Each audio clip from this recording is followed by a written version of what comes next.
Alright, so let's jump right into our first topic. Understanding the different elements and symbols used in architectural plans and how to interpret them. This is the real nitty-gritty of architectural plans, where we get to decipher the secret language of architects, if you will.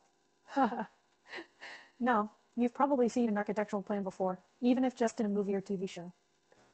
It's that large sheet of paper covered in lines, symbols, and numbers. It may seem confusing at first, but once you understand what each element represents, it's like reading a map. First and foremost, let's talk about lines. The thickness and type of lines used in an architectural plan can tell us a lot. Thick lines usually represent outside walls, while thinner ones are for interior walls. Dashed lines often depict elements that are not visible on a plan view, like overhead cabinets. Next up, we have symbols. These are used to represent a variety of elements, including doors, windows, appliances, and even furniture. For example, the door is often represented by a straight line, the door itself, and an arc that shows the direction in which the door swings. Then there are numbers and text.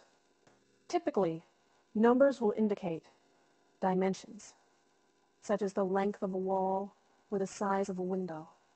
Text, on the other hand, provides additional information that can't be conveyed through lines and symbols alone, such as the type of material to be used for a certain element or the height at which an item should be installed. It's a lot to take in, I know. But don't worry. With a bit of practice, you'll soon be able to look at an architectural plan and understand exactly what it's trying to tell you. Right?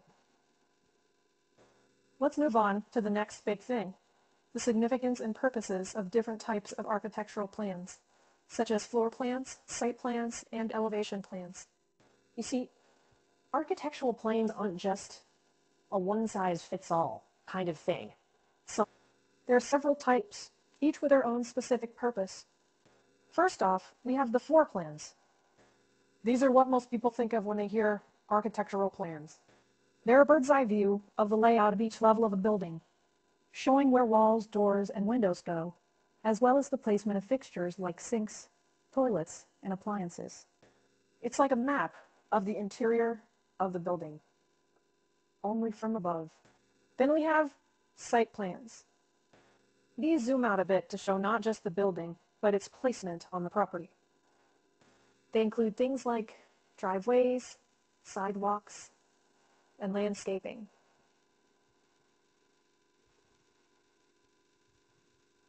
They can also show the location of utility services, setbacks, property lines, and more.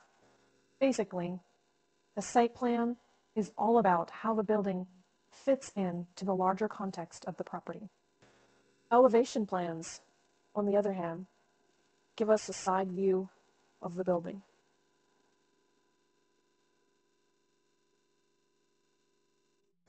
They show the exterior view of the building, so you can see what the finished structure will look like from the outside. They'll also often include information about the materials to be used on the exterior, the height of the building, and even the slope of the roof. Each of these types of plans serves a unique purpose in helping to visualize and construct a building. They're like different pieces of a puzzle, providing different perspectives of the same structure, and they're all equally important in their own ways. Well, that's about it for this topic. Stay tuned for the next one. All right, let's delve right into our third topic, familiarizing with the common scales used in architectural plans and how they relate to the actual dimensions of the structure. Imagine trying to fit the blueprint of a full-scale house on a piece of paper. Sounds impossible, right? Well, that's where scales come in. In architectural plans, scale is paramount. It's the tool that allows architects to accurately represent a large building on a much smaller piece of paper. The scale indicates the relationship between the measurements on the plan and the actual size of the structure. For example, a scale of 1 to 100 means that every one unit on the plan equals 100 of the same units in real life. So, a line of 1 centimeter on the plan would represent 1 meter in the actual building. Common scales used in architectural plans include 1 to 50 for detailed interior plans, 1 to 100 for floor plans, and 1 to 500 or 1 to 1000 for site plans. The scale used depends on the level of detail needed. A higher scale like 150 gives more detail, making it perfect for interior plans where it's important to show the exact placement of fixtures and fittings. On the other hand, a lower scale like 1 to 1000 shows less detail, which is ideal for site plans where the focus is on the building's placement on the property and its relationship with the surrounding environment. It's crucial to always check the scale before interpreting a plan, or you might end up with a door that's 3 meters wide or a bedroom that's only 2 meters long. That's it for this topic, but don't go anywhere. We've still got more to cover. All right, let's march forward to our fourth topic, exploring the role of architectural plans in the building process, including permits, construction, and final inspections. You see, architectural plans aren't just fancy diagrams that look good on paper.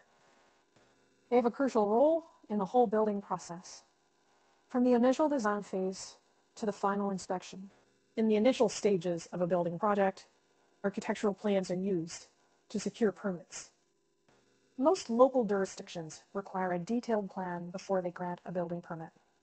The plan needs to show what you're building, how it's going to be built, and how it complies with local building codes and regulations. Once construction gets underway, the plans serve as a roadmap for the builders. They show where everything goes, from the biggest walls to the smallest light switch. They also detail the materials to be used, ensuring the builder knows exactly what's required for each part of the project. As construction progresses, builders refer back to the plans regularly to check they're on track. The inspector will check the completed structure against the plans to ensure everything has been done according to the approved design and complies with the relevant codes and regulations. They're a critical tool that guides a building from concept to completion. All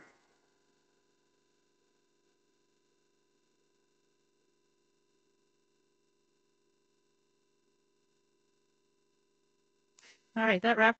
This is where all the knowledge we've gathered so far really comes into play. They're a universal language in the construction industry.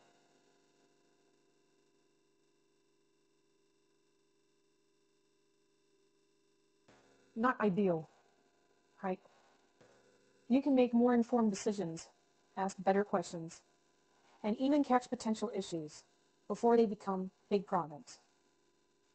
You'll be able to discuss changes and improvements with your architect or builder more effectively. And by understanding the role of different types of plans, you can better appreciate the overall design process, from the initial site plan to the detailed floor plans and elevations. It's about getting a grasp of the basics so you can be a more informed participant in the building process. That's it for this lesson, folks. Keep practicing, keep learning, and soon you'll be reading architectural plans like a pro.